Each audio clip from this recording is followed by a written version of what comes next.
The mystique began in 1860 when the father-son duo of Old Tom and Young Tom Morris won 8 titles between them. Since then, golfers the world over have come to where the game began to answer the question, who's the best?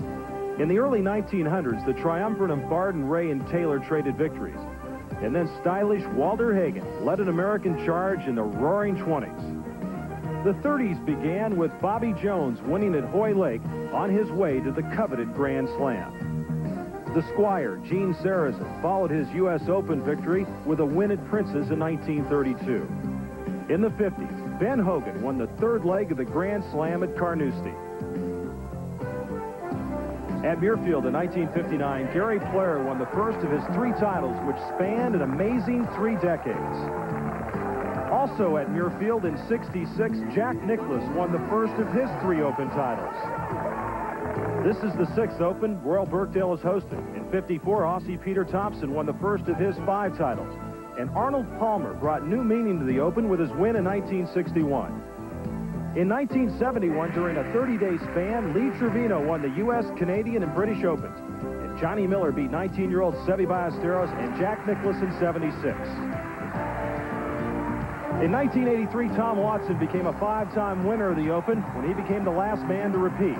Can Watson regain his form of old? Or will it be defending champion Nick Faldo seeking his 3rd Open title? Or maybe Masters champ Ian Woosnam, who commutes from his home in Wales by an airplane on a daily basis to Birkdale? Or could U.S. Open champion Payne Stewart, a runner-up a year ago, lead an American breakthrough? Royal Birkdale could well be the place. Americans have won the last 3 Opens here.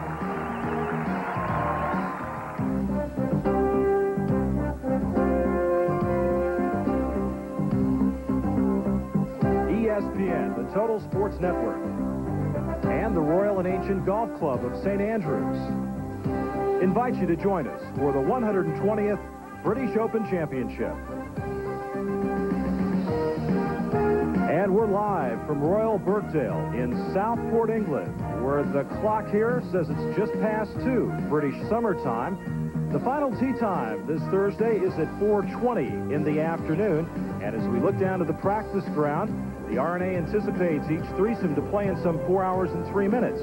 And down there practicing, Jeff Sluman in the sweater vest with the green sleeves, dark blue pants, and over on the other side of him, Nick Price. They've already finished their play today, but others yet to go off. Royal Birkdale will play to a par of 70 and measure some 6,940 yards. That's the Irish Sea. But it's hard to measure the wind, which will have a profound effect on the players this year if today is any indication at all. Besides the wind, this course, which is the youngest on the rotation, features plenty of gorse and the dreaded willow scrub, which would be similar to hitting out of strands of barbed wire back home in West Texas. Well, it can be said at Birkdale, the punishment does indeed fit the crime. And just a few moments ago at 18, after birdies at 16 and 17 to get him to 2 under. 6 iron, Jack. Right at the middle of the green. Kind of looked like it might have took a real high bounce, like it might have hit a cut of the grass there or something and checked up short of the green. Yeah, but that's all right. He can putt it from there. He can do about what he wants. Birdie putts. And hit the one on 15 a little bit tentative, and on 17 I kind of misread and I tried to pound it in the hole and hit it too hard. But I made 30 and 40 footers like they were giving them to me, so it was a great way to finish. Sometime after you were making those 30 and 40 footers, though, you had to think you had a shot to get in and sneak this thing off, didn't you? Well, I did. I birdied 10, 11, 12, and 13, and I looked up, and Ian Baker-Finch was 9 under. And I told my caddy, you know, I don't have that many holes left, so I tried to knock it on 15. I misclubbed a little bit. I thought it would come out a little harder. Putting surface, backed away, some noise. Now he's set to go.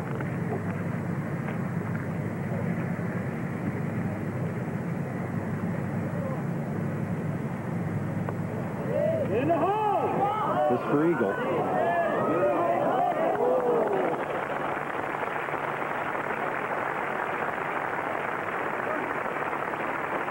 And Baker-Finch will have that for birdie to get himself a 3-shot lead.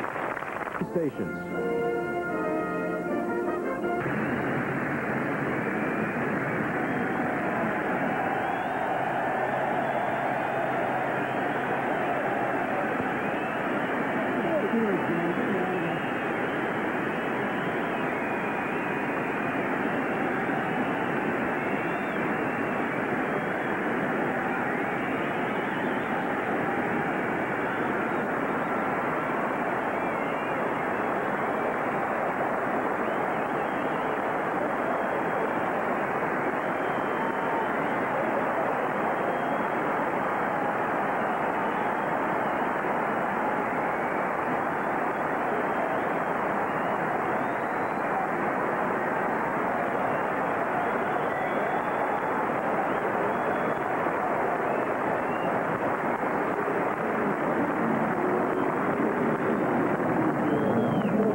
but he has to catch his breath right now. 30 years of age, born in Nambour, Australia, makes his home in Orlando, Florida. A tear in the eye. Ready to show it. Yeah. Rounds of 71, 71 on Thursday and Friday. And then David, the eagle at 17 on Saturday really broke the tournament open. That round he shot, then he's gotten a lot better since then. And this is a round, Roger, when he looks back over his career, this may be the round of his life, and what a time to have it. 64 on Saturday. He is 5 under on his round today, and what a terrific start for Ian Baker-Finch with birdies at 2, 3, 4, 6, and 7 as he went out in 29 on the par 34 front side. This is third shot now.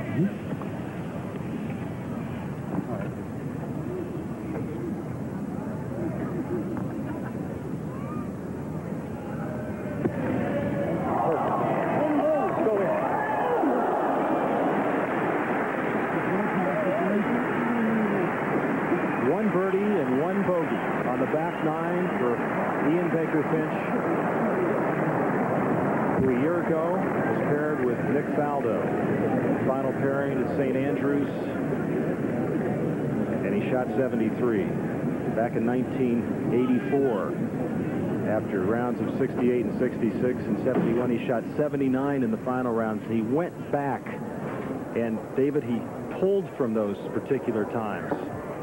All of that hurt, all of that knowledge that he gained, and today he applied it, and I don't know if I've ever seen a more confident golfer go off and execute shots like he did during the first 9 holes of this championship on the final day.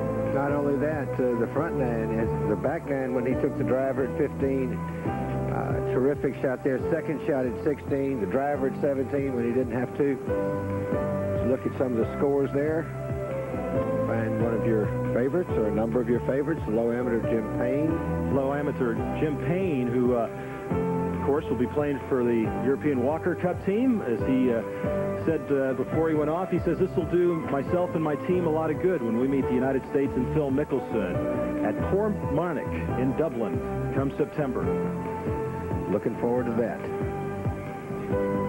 And, of course, we'll be at the Senior Open. You see Gary Player at +6, the Senior Open at Oakland Hills in Birmingham, Michigan, just outside of Detroit. A golf course that Ben Hogan had a couple of very interesting words to say, didn't he, David? And it's pretty good rounds there, too, in 1951. What was it? He brought the monster to its knees? That's what he supposedly said, and he brought everybody else to their knees, too, with the last round, 67. Well, the crowd here at 18 is gathered. This is Mark O'Meara for birdie, and to get a share of second place with Mike Harwood.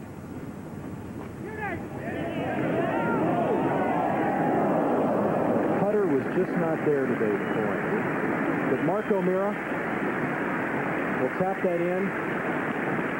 Final round at 1 under 69. And a big round of applause for O'Meara, who won the Lawrence Batley International here at Royal Birkdale in 1987. His best finish before in a British Open was at Sandwich in '85 when he tied for third. And once again, for Mark O'Meara, a tie for third. Freddie Couples, of course, at 5 under. And now Baker-Finch. And this putt for par.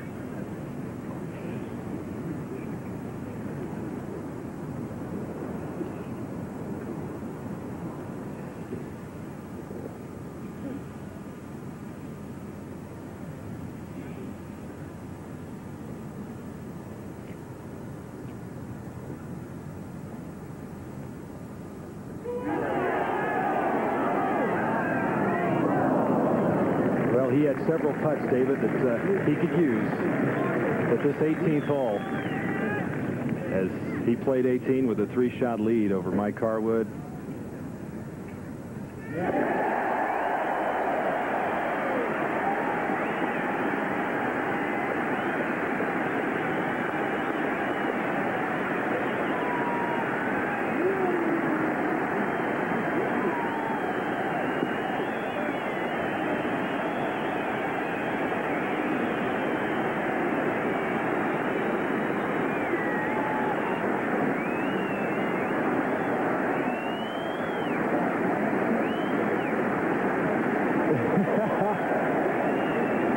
Baker-Finch, the bogey at 18, the final round of 66, and the 1991 British Open champion at Royal Birkdale, which has seen now 4 Americans. Peter Thompson, the Australian, win it twice, and Ian Baker-Finch, the Australian, win his first major. His wife, Jenny, his daughter, Haley, down there with him. And what a wonderful day for this very nice man from Orlando, Florida, where he makes his home right now. Ian Baker-Finch, the winner at Royal Birkdale in 1991. BBC colleague Steve Ryder right now.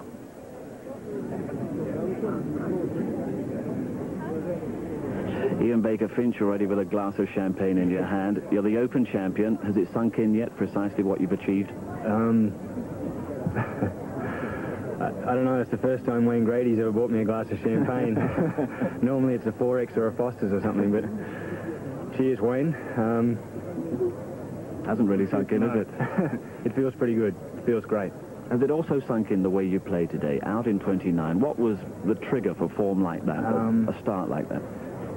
I just tried to focus on what I had to do, and that's exactly what I did. I've been playing well all year. I've been playing well since the British Open last year, and with Dave Ledbetter and Mitchell Spearman helping me throughout the year and just telling me what to do and helping me with my swing, and Pete Bender out there today on the bag with me just made it so easy for me, just kept me relaxed, kept me focused, and I could play like I had been playing all year. I didn't even think at any stage that I was 3 under, 4 under, 5 under, whatever, or that I was so far in front. I was just playing golf like I have been lately, and that was what was so nice about it. That obviously the putts all went in early, and that was a bonus, but were you able to relax at all, especially on the latter stages of the back nine? No, I was, I guess, 4 or 5 in front on the front 9, and then I saw a leaderboard going up 10. I'd made actually what I think probably the only bad swing until the last hole all day, and I left it in the trap at 10, and I was making bogey, and I noticed Fred Couples was 5 under, and I thought with the 2 par 5s left and his length that he was a chance of finishing 8 or 9. So I never really got complacent or tried to not keep going. I was trying to hit it with some sort of thought, not to be stupid. I didn't have to be aggressive, but I never was aiming at middle of green, so I was going for it all the time. Despite all you've achieved in the game down the years, did you feel a need still to prove yourself a winner, still prove yourself a champion? Is that what you've done today? Yes, I think so. I've had a lot of chances, and this is the big one. This is the one that you dream about. It's great. Great day for Australia as well. Great day for you. Thank you. Many congratulations. Cheers. And Ian Baker-Finch, our champion. And right now, let's go to Frank Hennigan. Frank?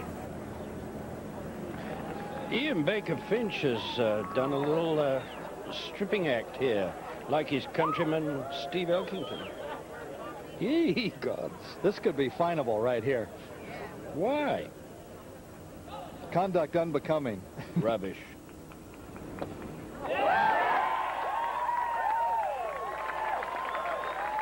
Good on you, mate. Gary, the rules are you can't wear shorts, but it doesn't say you have to wear pants. I see a commercial coming out of this. For what, Gary? Boxer shorts. Yeah. Calvin Klein. Ben, have you ever hit a ball with your pants off? No, Gary, I have not. Dear me. What a wicked question to 14. Oh, thank you. Hill Irwin. Chip shot that several players have had earlier. Meanwhile, Baker-Finch. Back in the dressing room. And now tidily dressed, Ian Baker-Finch putts for his par. He'll have to be content with bogey. And that will bring him back to level par. Then supposedly 3 women came up and put dollar bills in his elastic band of his shorts. to 18. Ben, thank you very much. Another look at our leaderboard. This leaderboard brought to you by Lincoln. Dick Mast, a round of 64. He played this morning a one-shot lead over Jeff Maggart and Duffy Waldorf. Bill McAtee back with Peter Costas as day one winds down. Don't forget our coverage from the Southwestern Bell Colonial continues tomorrow here on USA. Today's first round coverage of the Southwestern Bell Colonial has been brought to you by Top Flight Tour Series golf balls. Top flight distance with 90 and 100 performance. By Spalding. By Kmart, where you'll always find the quality you need at the low price you want. And by Sprint. Sprint is a proud sponsor of the Southwestern Bell Colonial.